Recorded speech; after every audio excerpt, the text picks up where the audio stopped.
ஏன்னா அங்க விஜய் வந்து சேர்ற வரைக்கும் எந்த விதமான பிரச்சனையுமே வரலங்கிறாங்க. விஜய் வந்து அங்க பேசினார்னா விஜய் வந்து எம்ஜிஆர் ஆட்டமோ, அண்ணா ஆட்டமோ, கலைஞர் ஆட்டமோ, அம்மா ஆட்டமோனா பேசுறது கிடையாது. Just he speaks for just 10 minutes maximum. So அந்த கரூர்ல அவர் வந்து அந்த வண்டியில இருந்து நின்னது நான் மொத்தமாவே பார்த்தேன். அவர் மேல ஏறி வந்ததுல இருந்து கீழே இறங்குறது வரைக்குமே பாத்தீங்கன்னா maximum it will be 25 minutes. அந்த தண்ணி கொடுத்தது, ஆம்புலன்ஸ் போன்னு சொன்னது எல்லாமே வந்து பாத்தீங்கன்னா இதுல எந்த விதமான சலசலப்புமே விஜய் வந்ததுக்கு அப்புறம் தான் இது வந்து ஆரம்பிச்சிச்சு. நீங்க விஜய் வந்ததுக்கு அப்புறம் நீங்க எந்த சிச்சுவேஷனை பாத்தீங்கன்னா கிரௌட் பயங்கர எனர்ஜி ஆச்சு. ஓகேங்களா?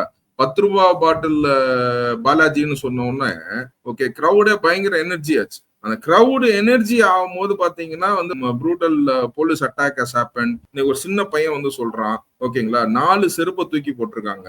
ஓகே, இது எந்த விதமான மீடியாவும் இதை பேச மாட்டேங்குது. செருப்பு தூக்கி போட்டது வந்து உண்மை இல்லைன்னு நம்ம சொல்ல முடியுமா? இன்னைக்கு நம்ம வீடியோ ஃபுட்டேஜ் எல்லாமே நமக்கு வந்துருச்சு. ஒரு செல்போனும் ஒரு கண்ணு. இன்னைக்கு 1000 கண்கள் இருக்கு. இன்னைக்கு அதுக்கு இன்னைக்கு சிசிடிவி கேமராவை வந்து கைப்பற்றி இருக்கலாம் போலீஸ். ஒருத்தர்